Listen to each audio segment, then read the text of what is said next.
My aunt slammed her hand on the table so hard the silverware jumped. Did you take it?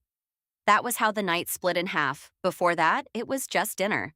After that, it became the kind of moment a family never really forgets, no matter how hard they pretend to move on. Before we continue, please hit the like button, subscribe to the channel, and turn on the notification bell for updates.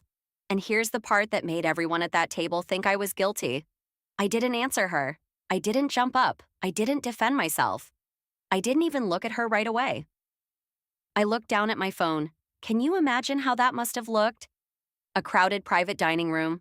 My Aunt Denise standing over the table, red-faced and furious. My mom frozen. My grandfather staring at me like he was waiting for me to say the one sentence that would make this all stop. And me? Just sitting there with my phone in my hand like I had something to hide. But I wasn't hiding. I was waiting. My name is Sofia Ramirez. I'm 24, and in my family, that means I'm old enough to be judged like an adult, but somehow still young enough for everyone to talk about me like I'm not in the room, especially Denise. Denise is my mother's older sister, 47, polished, loud, and the kind of person who can insult you while smiling. So everyone else thinks she's just being honest. She loves being the center of attention, loves controlling the room, loves deciding who's respectable and who needs guidance. And for years, I've been the easiest person for her to aim at. But that night was supposed to be simple. A birthday dinner for my grandfather, Luis, at a nice restaurant downtown. Private room, white tablecloths, soft lighting, expensive plates that looked too delicate to touch. Everyone dressed like the evening mattered. And it did matter, because Denise had brought something she would not stop talking about, a diamond bracelet that had belonged to her late mother. My great-grandmother. She kept lifting her wrist into the light, passing it around, telling the same sentimental story in 3 different ways, like she wanted everyone to understand exactly how precious it was. Then, sometime between the appetizers and the cake, it was gone. And somehow, within less than a minute, Denise had decided I was the one who took it. Not Marcus, her 19-year-old son, Yves, who had disappeared from the table twice. Not the strangers moving in and out of the room.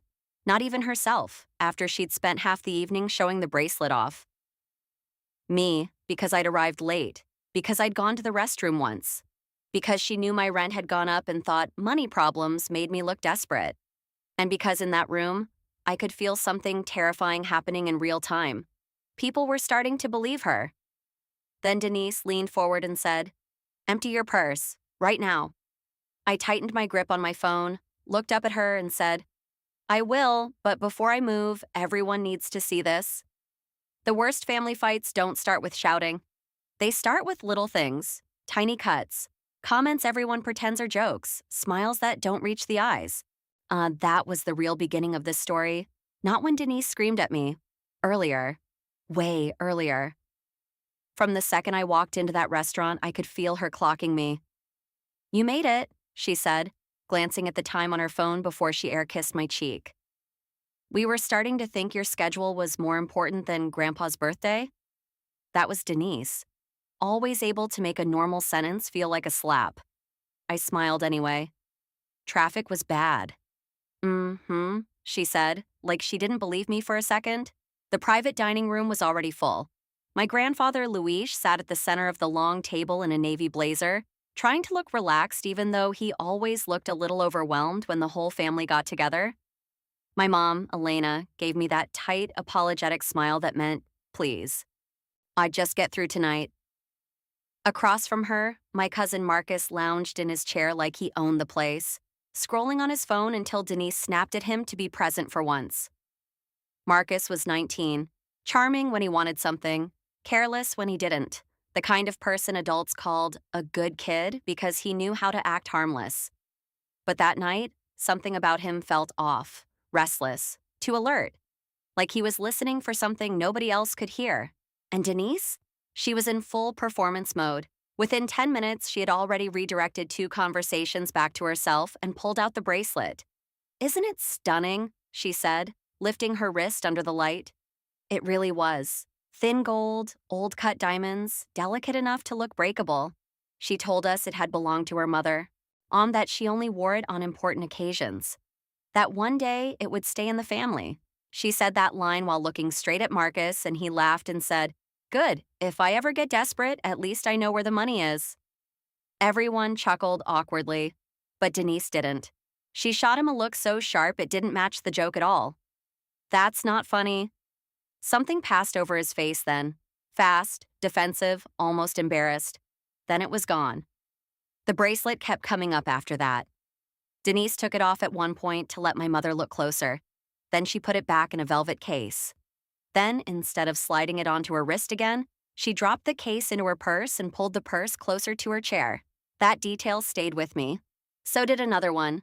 Halfway through dinner, I got up to use the restroom. On my way back, just before I turned into the private room, I caught a glimpse of Marcus standing near Denise's seat. He wasn't sitting. He wasn't talking to anyone. He was just there, too close to her chair. And when he noticed me, he stepped back so quickly it felt rehearsed. Maybe that should have meant something to me right then. But family dinners teach you to ignore weirdness, to smooth it over, to tell yourself there's always another explanation. I sat back down. The waiter brought sparkling water. Someone started talking about vacation plans. Denise made a comment about my freelance work not being a real career path if I wanted health insurance before 30. My mom stared down at her plate. My grandfather changed the subject. I laughed like it didn't bother me, and then, about 20 minutes later, Denise reached into her purse, stopped, looked again, then again, faster.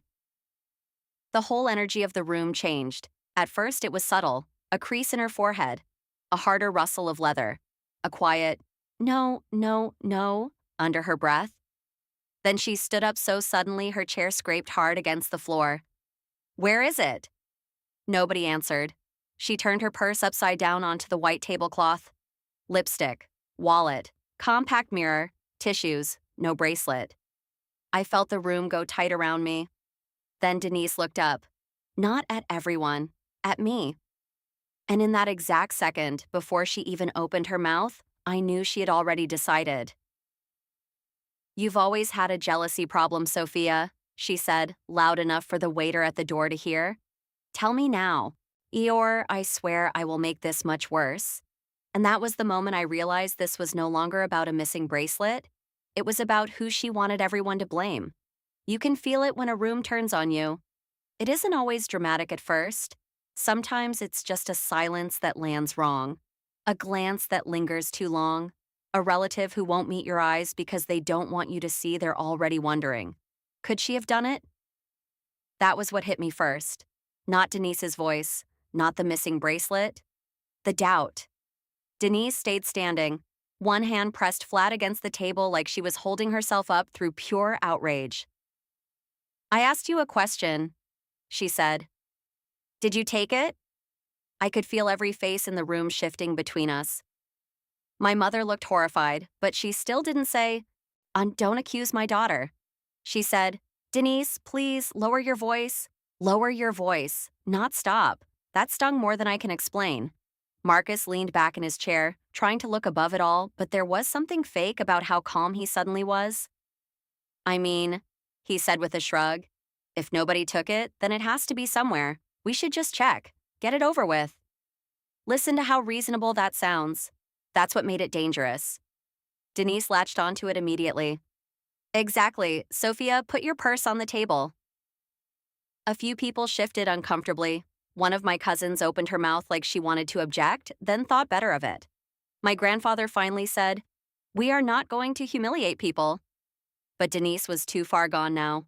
Or maybe this was exactly where she wanted to be. "No?" she snapped. So I'm supposed to sit here while my mother's bracelet disappears and everyone protects the person who had the strongest reason to take it?" And there it was. Not even subtle anymore. She was talking about my money. A month earlier, my rent had increased, and my mother, who told Denise everything, had apparently mentioned that I was stressed. I hadn't asked anyone for money. I hadn't borrowed. I hadn't complained in front of the family. But Denise didn't need facts. She just needed a story that sounded believable enough to spread. Late arrival, quiet mood, bathroom trip, financial stress. She stacked those details like bricks and called it proof. I could hear nearby diners in the restaurant now, The muffled buzz outside our room shifting as people started noticing the raised voices. The waiter by the door looked like he wanted to disappear. My mother's eyes were shiny. Grandpa Luis looked older than he had an hour before. Then Denise said it.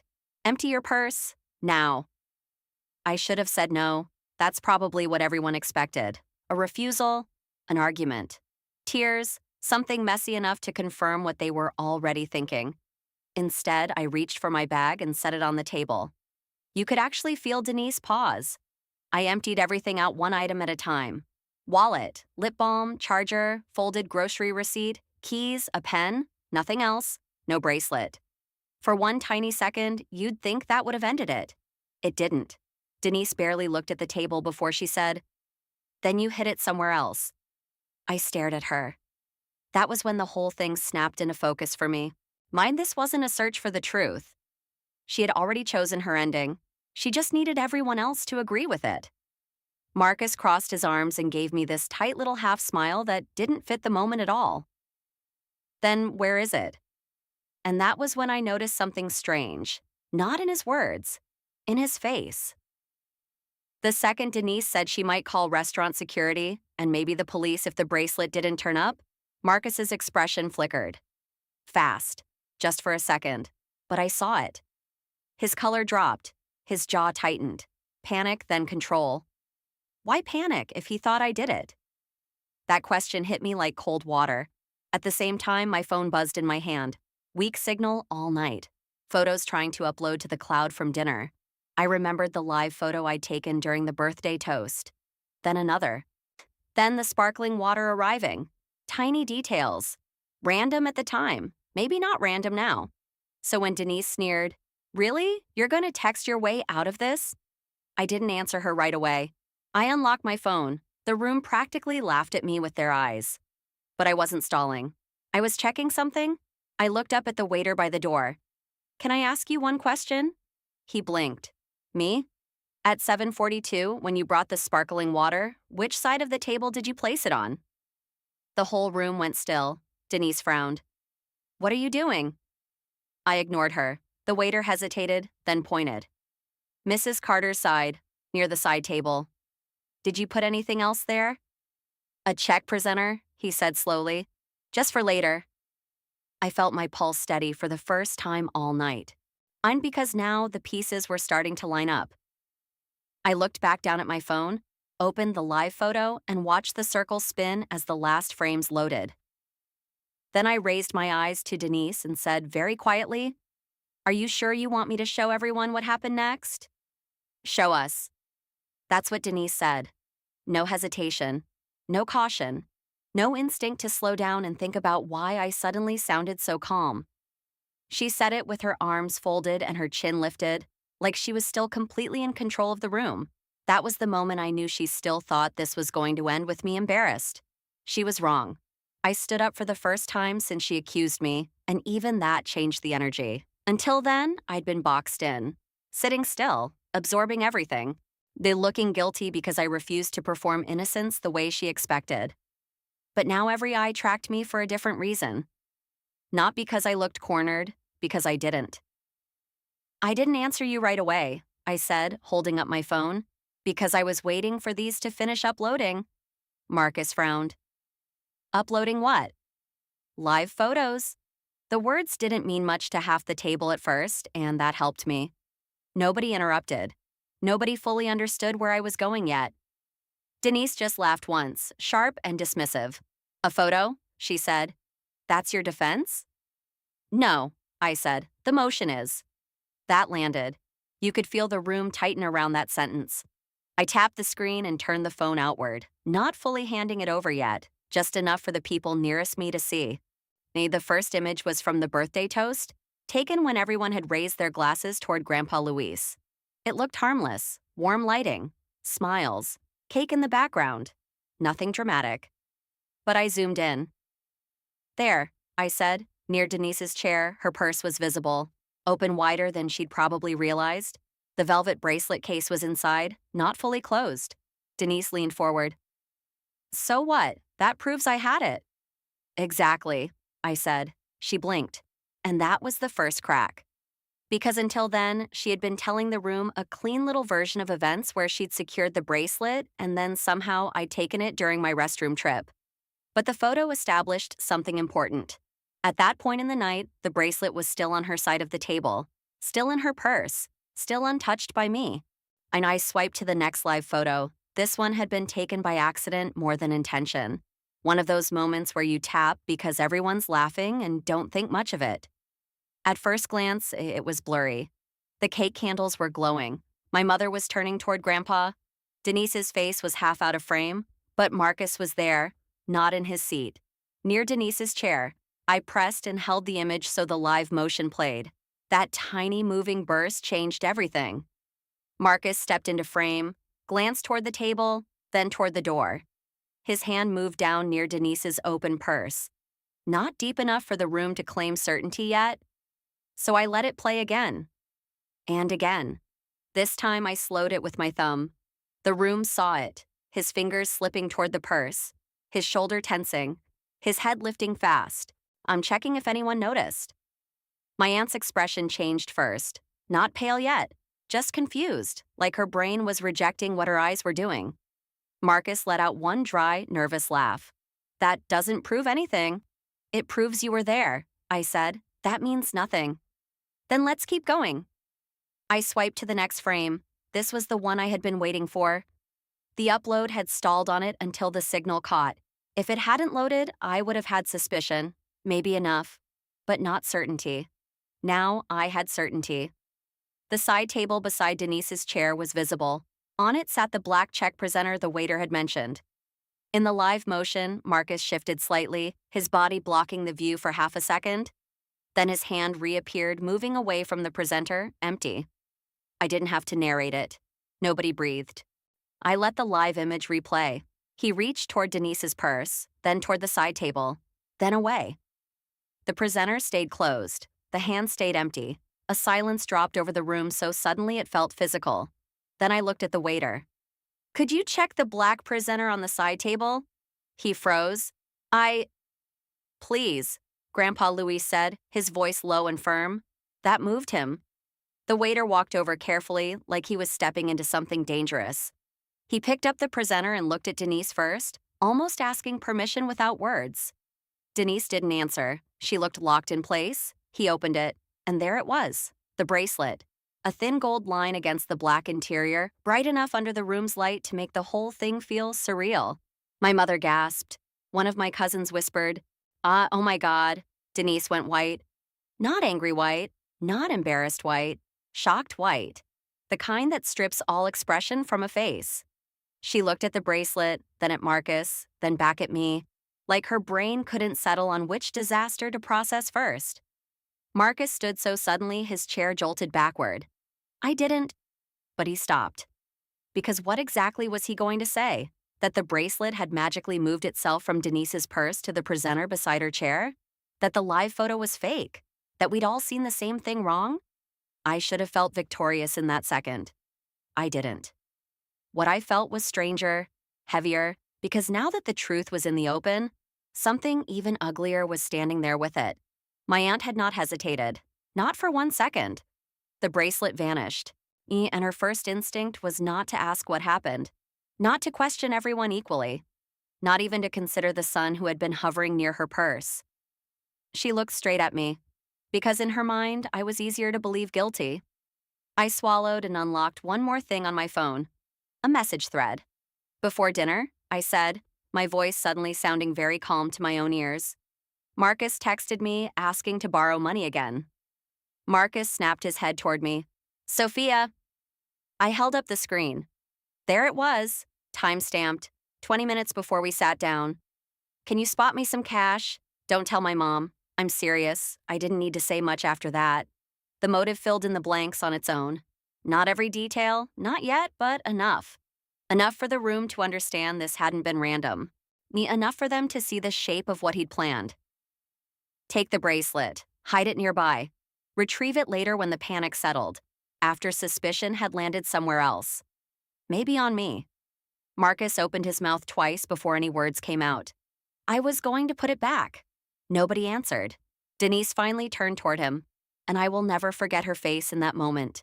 Because she wasn't just looking at a son who had stolen from her, she was looking at the proof that she had destroyed someone else to avoid seeing him clearly. Then Grandpa Luis rose from his chair. At 74, he didn't move fast anymore, but when he stood, everyone felt it. He looked at the bracelet, then at Marcus, then at Denise. And in a voice so quiet it somehow hit harder than shouting, he said, "The theft is shameful, but what you did to Sophia in this room is worse." Nobody moved. Nobody spoke. And just like that, the center of the story shifted. The missing bracelet had been found. But the real damage had only just begun. The bracelet was sitting in the waiter's hand, and for a few seconds, nobody in that room seemed to understand that the story Denise had built had just collapsed in public. It was over. And somehow, that was when it really started. Marcus was the first one to break. "I said I was going to put it back," he snapped, but his voice came out thin and shaky, not confident, not convincing.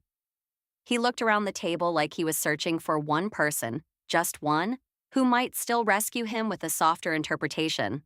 Nobody did. "Put it back?" I said. "After letting her accuse me in front of everyone?"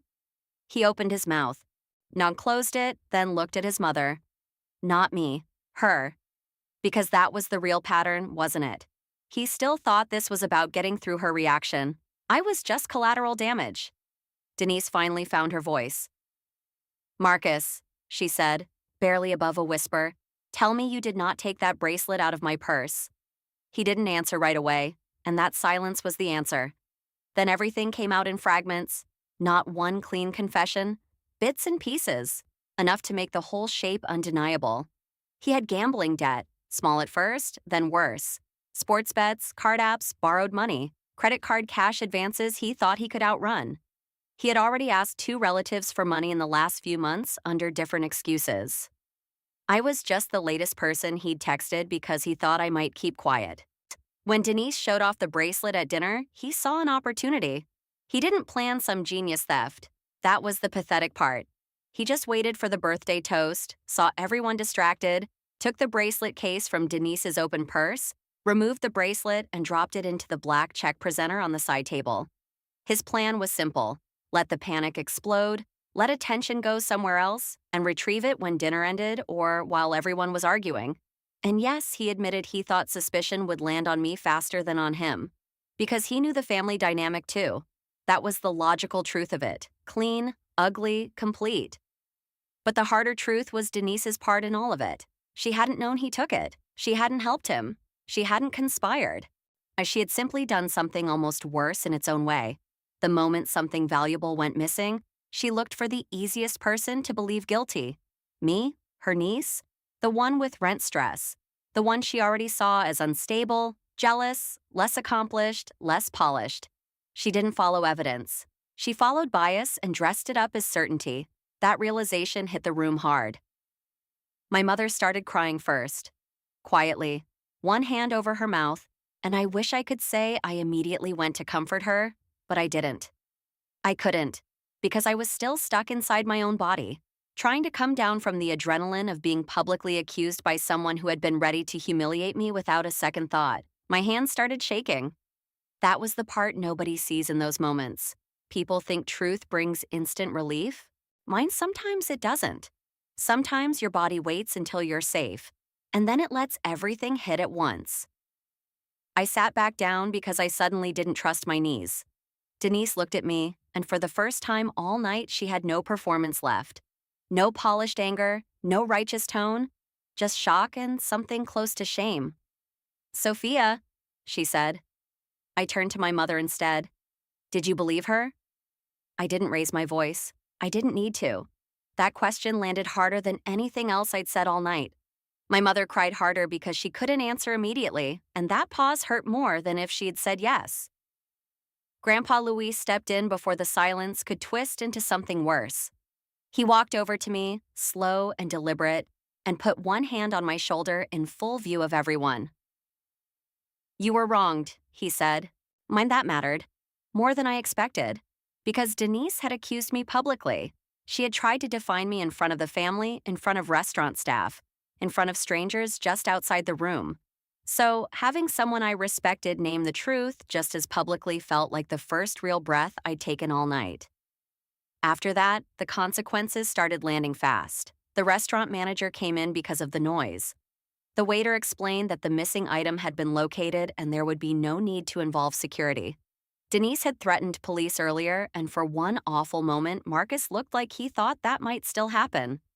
The manager made it clear that because the bracelet had been recovered and no formal complaint had yet been filed, what happened next was up to the family. Denise, now completely shaken, said there would be no police report that night. But no police didn't mean no consequences. Socially, the damage was immediate. My cousin stopped pretending neutrality and started saying out loud what should have been said earlier. That Denise had singled me out unfairly, that nobody else had been searched, that she had turned suspicion into certainty because it was convenient. One of them apologized to me on the spot for staying quiet. Another told Marcus he needed real help, not another excuse. Personally, the fallout was worse. Denise tried to apologize before we even left the restaurant. It was messy, tearful, and real enough that I believed she meant it. But meaning, it wasn't the same as undoing it. She said she panicked. She said she wasn't thinking. She said she never should have said what she said. All true. Yet still not enough. I told her I wasn't ready to accept her apology, and for once, she didn't argue. My mother caught up with me outside near the valet stand. She was still crying, mascara smudged, voice breaking. She said she should have defended me sooner. She said she froze. She said she had spent so many years trying to manage Denise that she slipped into appeasing her instead of protecting me. That didn't erase the hurt either, but it was honest. And honesty was more than I'd gotten all night. Marcus left with Denise, and that car ride must have been brutal. Over the next few days, the rest came out. The debt was real, bigger than he had admitted. Grandpa Luis insisted he get counseling for gambling and financial behavior, and several family members refused to lend him another dollar. Denise had to face not just what he had done, why, but how fiercely she had defended the wrong version of him while tearing down the wrong version of me. A week later, my mother asked to meet for coffee. No excuses, no minimizing, just an apology and a conversation that should have happened years earlier. For the first time, she admitted that keeping peace in the family had often meant asking me to absorb damage quietly. She said she wanted to change that. Slowly, carefully, we started rebuilding something more honest. Denise texted more than once. Long apologies, short apologies, a message saying she understood if I needed distance. She was right. I did. And then something small happened that meant everything. The next family dinner was planned 2 weeks later. Usually invitations passed through Denise because she organized everything and made herself the center of every event. This time, my phone buzzed with a direct message from Grandpa Luis. I'd like you there, no pressure, but I want you invited by me. That one line told me the balance had shifted. Not perfectly, not magically. Families don't transform overnight because truth wins one dramatic moment. But something had changed. The story Denise told about me no longer controlled the room. People had seen too much, heard too much, and once someone shows the family exactly how quickly they were willing to sacrifice you, nobody fully forgets it. So yes, my aunt expected me to deny it. She expected tears, panic, begging, a scene she could use against me. Instead, I looked at my phone. Because while she was building a story, I was waiting for the truth to load. And in the end, it wasn't just a bracelet that got uncovered. It was who everyone really was when the pressure hit. That night didn't make my family perfect. It didn't fix every crack. But it did something just as important. It made the room finally see me clearly.